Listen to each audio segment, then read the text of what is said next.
Welcome to Byte-Sized Tech Weekend Edition. You know, this week it really feels like the future is unfolding, and I mean that literally. We're seeing this flood of new devices that promise to completely reshape how we work and play. We're talking phones that turn into tablets, drones that become your personal camera crew. But with all this incredible innovation, there's a new challenge for us, making the right choice. So let's break down the biggest bets in tech that are happening right now. All right, here's what we've got on tap. We're going to start by unpacking the whole debate around these new trifold phones. Then we'll take to the skies with a drone that wants to make everyone a filmmaker. After that, we'll get into the weird paradox of Google's latest AI update, and then we'll see how Valve is planning an ambitious takeover of the living room. And finally, we'll look at how VR is breaking free from its chains. First up, the smartphone is, well, it's taking a very literal new turn. We've had folding phones for a few years now, right? But now companies like Samsung and Huawei are pushing the envelope with these tri-folding designs. The promise is amazing, a tablet-sized screen that actually fits in your pocket. But the million-dollar question is, are we just trading everyday practicality for a cool party trick? And this quote from Bertil King over at How to Geek really just nails the whole debate. I mean, think about it. We just got used to the book-style foldables, and now we're being asked to accept a device that's going to be thicker, heavier, and way more complex. It's kind of that classic case of engineers asking, could we, before really asking if we, the consumers, want them to. Is this actually solving a problem, or is it just creating a bunch of new ones? So let's just lay out the trade-offs here. On one hand, yeah, you get a massive 10-inch screen. That's incredible for multitasking, for watching movies. It's a genuine tablet experience. But then you look at the other side of the coin. It's going to be thicker and heavier, for sure. You've now got 2 hinges, which basically means you've doubled your potential points of failure. And honestly, have you ever tried typing on a 10-inch tablet held wide? It's so awkward. Your thumbs just can't reach the middle of the keyboard. And this is what makes it all so real. These aren't just ideas on a whiteboard. We've got leaked specs for Samsung's rumored Galaxy Z trifold, and they point to some serious hardware. A 10-inch AMOLED screen, a massive 200-megapixel camera, a huge battery. But look at that thickness. Huawei's version is apparently 12.8 millimeters thick. To put that in perspective, a regular iPhone is under 8 millimeters. We're talking about a seriously chunky device here. And this comment from a Reddit user just hits on the biggest fear for all of us: durability. These amazing flexible screens are made of soft plastic, not hard glass. So the idea that a single piece of grit in your pocket, or even just pressing too hard with your fingernail, could permanently wreck a screen that costs a fortune to replace, that's a huge mental block for anyone thinking about buying one. So it really all boils down to this, doesn't it? We have to ask ourselves if the dream of having a tablet in our pocket is worth these very real-world compromises. It's a fascinating piece of engineering, no doubt about it. But is it a practical product? That's a whole other story. And speaking of impressive hardware, let's shift gears from our pockets to the sky. Our next story is all about making high-tech creativity available to absolutely everyone. DJI, the biggest name in drones, just launched the Neo 2, and this thing isn't for Hollywood directors, it's designed for you. The whole idea is that it's a personal camera drone that just follows you around, gets the shot, and stays out of your way. No flight school required. And the key to making it so accessible starts right here. 151 grams. That is incredibly light. It's about the weight of a baseball. Now, this low weight is a huge deal. Not only does it make the drone super portable and less intimidating, but in a lot of places, it means you don't even have to register it with the aviation authorities. It's all about removing those barriers to entry.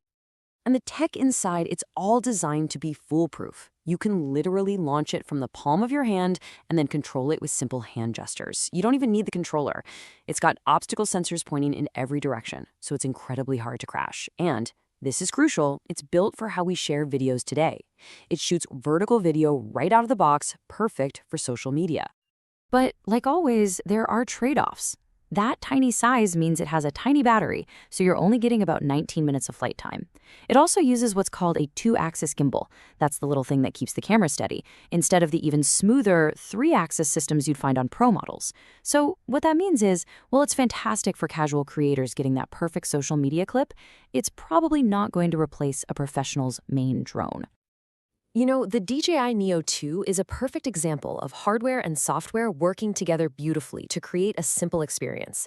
But this brings up a really critical question, one that leads us right into our next story. what happens when the software just doesn't live up to the hardware's promise? Which brings us to Google. The company is going all in on AI, pushing out these new Pixel Drop updates that promise to make their phones smarter and more helpful. But the latest rollout has created this paradox. The headline features sound incredible, but the actual user experience for a lot of people has been a mess of bugs, missing features, and just plain frustration. Okay, so let's look at the star of the show, AI notification summaries. The idea is actually brilliant. Instead of a chaotic lock screen just filled with alerts, your phone's AI will group and summarize them, giving you the gist of what's going on without overwhelming you. It's exactly the kind of smart, helpful feature that Google is famous for. And this was all part of a bigger package. Google also promised things like better scam detection in messaging apps and the ability to prioritize notifications from your most important contacts. I mean, on paper, this is a fantastic update that makes your phone work better for you.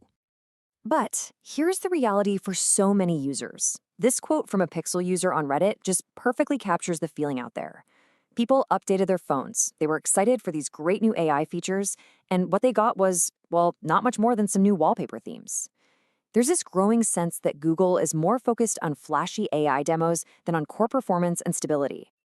And this is where that frustration turns into a really serious concern.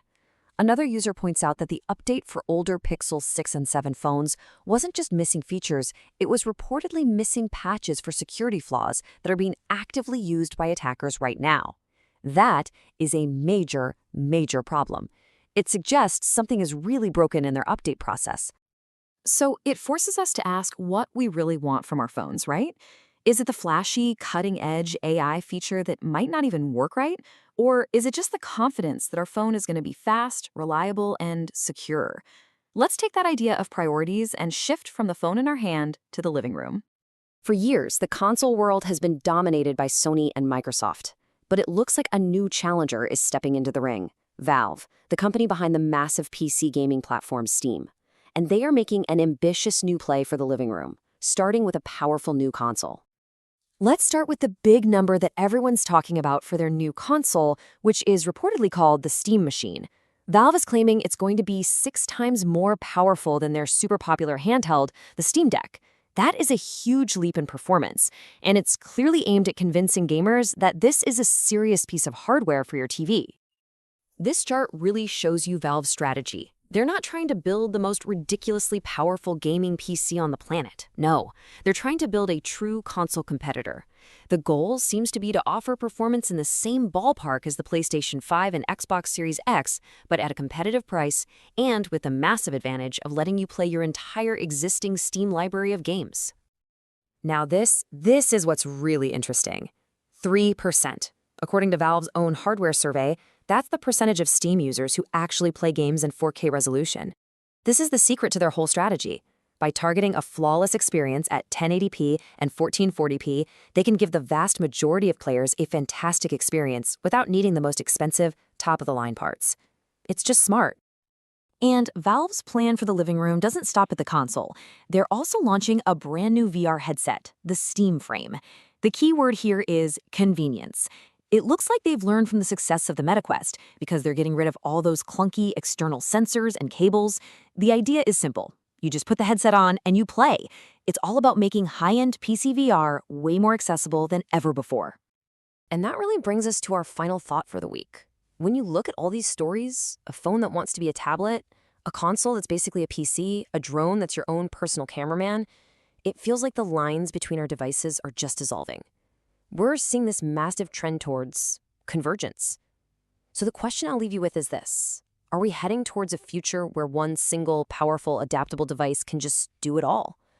And what would that even look like? If you enjoyed the episode, please like, comment, share, and subscribe.